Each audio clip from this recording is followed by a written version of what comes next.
It's Mefluence, so influence, but with a me in front of it. We've kind of positioned ourselves as like a talent agency for influencers. Micro and nano-influencers is a company called Mad Rabbit. They put down like $1,000 and they got like $7,000 in sales in like a week and a half. Like, what brand would have looked at my dumpster fire ass and been like, I want to throw money at this thing?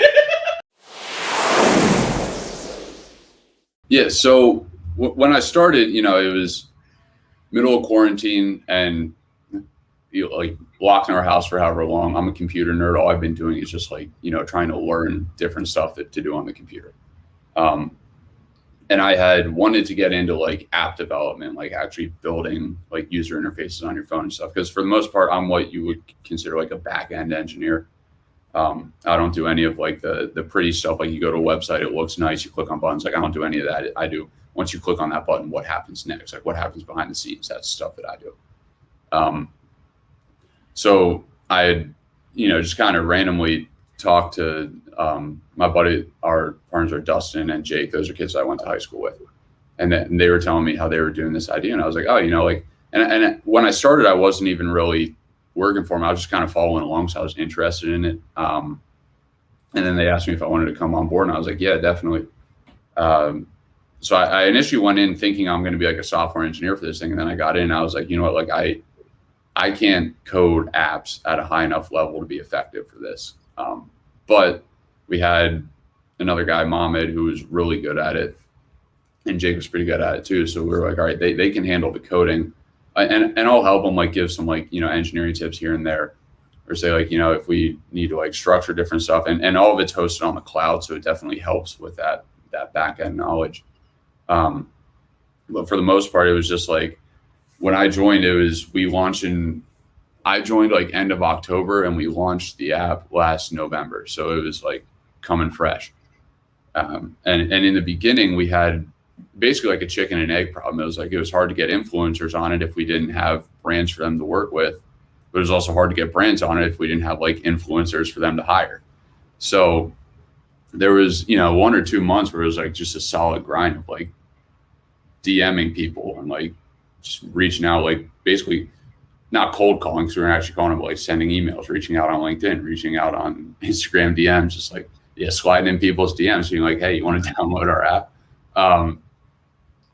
But yeah, and I ended up being, pretty good at that. So that's kind of what my role has been as of recent, is just kind of, business development and stuff like that, bringing new brands on and then helping match them up with the right influencers and stuff like that. That's cool. That's a cool platform, because there's a lot of businesses or people that do stuff like that on the larger scale, where it's like, okay, like you got to have, at least like 250K followers, XYZ. And then there's like, guys like us that are like kind of climbing towards stuff like that, but we're not quite there yet. And it's like, well, there's nothing to offer us guys. Yeah. But like, It sounds like you guys created essentially would like cater to people like us, whether it's athletes or just influencers in a different type of way. Yeah, definitely. And that was kind of the motivation behind it, because like, you hit the nail on the head. It's like, if you're Cam Newton, it's easy for you to get an endorsement, right? Like Nike will give you $1 million to make a post because you have 3 million followers. But there's actually, if you look at the numbers, they don't really produce that much ROI on that stuff. It's more just brand awareness at that point. But if you go like with, basically we call them micro and nano influencers, which is basically anyone between like 1,000 and 100,000 followers for the most part, are the people that are on our app. Which is another crazy concept, that 100,000 followers is considered a micro influencer in today's world. But like you get much higher ROI, because, like if I follow you on Instagram, you have 2,000 followers, it's probably because I relate to you more, right? Like I follow Cam Newton on Instagram. That's just because he's Cam Newton. I want to see what he's doing with his life. But, I don't relate to him. If he tells me to go buy a pair of shoes, I'm probably not going to do it. But like you said, it's a much more engaged and personal audience. So, if you follow me and I say like, hey, I've been wearing these shoes, they're super comfy. And, the reason that you follow me is probably because we have similar lifestyles or we're friends, and you're more likely to take that word and actually check it out. No doubt. Right. Because word of mouth is the best form of advertising. Like if you go to buy shoes and your buddy's like, hey, I got these new Adidas last week, they're super comfy. It's like, well, I'm probably going to go buy those instead of just picking something off the shelf. So that's kind of the concept that we wanted to capitalize on. And I think so far the highest we've seen, it was a company called Mad Rabbit, and they were actually on Shark Tank. They do like tattoo aftercare stuff for your skin. And they saw like 7 times ROI what they put down. So they basically, our app lets you, you invite however many influencers you want. You can send them promo codes, discount codes, stuff like that. So they, like, just for fun, they invited like 2 and gave them 2 different discount codes to see like who would do better. And in total, they put down like almost $1,000, and they got like $7,000 in sales in like a week and a half. Oh wow! So it's like the ROI. If you do it right with micro influencers, the ROI is through the roof, because one, like you don't have to pay them that much. The average influencer on our app probably costs like $20 to $30, right? Yep. Like they're going to have 1,500 to 3,000, 4,000 followers, and depending what your product is, you pay them $20 to it. You really only need to sell, like, if you're selling watches or whatever, you need to sell like 1 or 2, and you break even. So it's a really cool concept. I think we have his name is Michael White. You should know. I'll get you hooked up with him. He's a really interesting guy. But he started basically a watch company, and he was posting about it on LinkedIn. He was like putting the numbers together, and he's like I think he invited 3 influencers for a total of $129. And with that $129, he got an active engagement of almost 15,000 people. Wow. Right? So like if you paid me, if you said, hey, I need you to go hand out a flyer to 15,000 people, I'm going to charge you a lot more than $120 to do that. Right. But like, he was able to do that. And now there's 15,000 people that at least, they might not buy a watch right there, but they see another ad. They're going to be like, oh, I recognize that brand. They're building brand awareness, stuff like that. Yeah. And the way he said it, basically it was like, he now has an engaged audience of 15,000 people. And for the price that he spent, he needs to sell 3 watches to break even. Yeah. Like, that is crazy. Like And then, like the percentage on that's what you need, 0.003% sales of the. Yeah, that's exactly what I was going to say. Yeah, it's absolutely crazy. But at the same time, like, if you wanted to call up like Cam Newton, he would have charged you $2 million to do it. So like, it's basically, it's almost like what I say is like crowdsourcing advertising. Almost. Yeah. Right. Like you can get one person with 100,000 followers, or you can get 100 people with 1,000 followers. You're getting the same amount of people, but the 100 people might charge you like $10 versus, 200 or 300. So.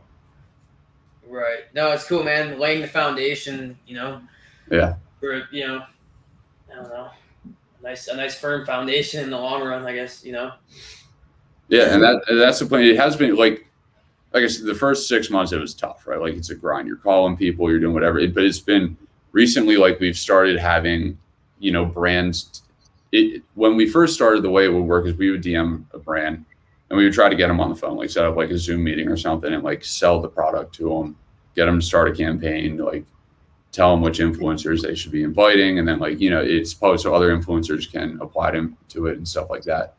But in about the last month, we've seen a couple brands just like download the app, start a campaign, and like invite people on their own. Like, that's awesome, because we're like, all right, we are so close that we're at the point that it's like organic growth on its own. We don't have to push it the entire time. We still are, right? Like, you want to push those sales as much as you can, but like, I remember like it was small, but it's just like, it was so exciting to see someone just download the app and make an advertising campaign without us saying a word to them. It was like, yo, that is sick. Like, we actually have an app that people want, and they're finding it on their own, and they're using it. They made the initiative. That's cool, dude. That's like immediate, like, direct validation that what you guys are doing, it is, it's a good thing, Yeah. And I think too many people get caught up with everyone sees everything like in the romantic version of like the biggest thing possible, like becoming the Nike, becoming the Adidas. Right. And that type of stuff. And yeah, that's awesome. And if you're able to do something like that with your business or your brand, cool. But, you could also do some really, really, really awesome stuff, either for a smaller segment or maybe even somewhere in the middle, and have a huge impact and do really well for yourself and the people, in the business. And that's important too, because if all we had were the huge brands, they wouldn't be able to serve everyone. I mean, I kind of operate under like, under like the mindset of there's an abundance, of opportunity, not a scarcity mindset. So it's cool. It's really cool to see you guys doing that. And I myself am like super interested. Like you just sold me. So yeah. Yeah, Something we'll both look into. Yeah, I'll go into salesman mode. No, you probably should download the app. Like, because like MMA fighter with a decent following, like people are going to want to market stuff on that. And it's like, it's just really cool to see. That's another thing we're pushing right now is athletes, right? Because they just, with the NCAA doing name, image, and likeness, like that opens up a huge untapped market. And like we think that we're really well positioned for that because, like the Alabama football players and stuff, they're not going to need help, right? Like I think I saw the Alabama starting quarterback already has like $8 million in endorsements lined up for this year. I'm like, all right, good for you. You're going to have a good time in college. But yeah, right. He's a really good time in college. Yeah, he is. He's a true freshman. He's a starting quarterback. He's going to make like $8 million this year. Yeah, he's gonna do he's gonna do just fine in Tuscaloosa, man. But he'll do good. He may not even want to go pro. Actually, really, he probably doesn't even have to if he doesn't want to. He just retired. Actually, I got the notification. But like you go past that, there's Division II, Division III, and even like the smaller sports that like like there's probably a women's soccer player that might have like 3,200, 5,000 followers, but at the same time, like she's a Division I soccer player. Like there's that validation right there. So and if there might be like an athleisure company or something that wants to work with her, or like like supplements or whatever, and I mean, and you guys lived it too. You're a college athlete. You're broke, man. Like you are broke for 4 years. Good job, man.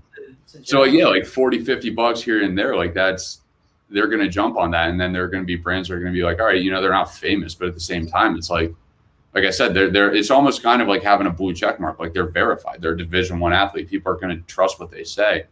Yep. I wasn't an MLB player, but if I go to a little league field and give a kid a pitching tip, like they might listen because I played Division I baseball. Like I probably have something to offer.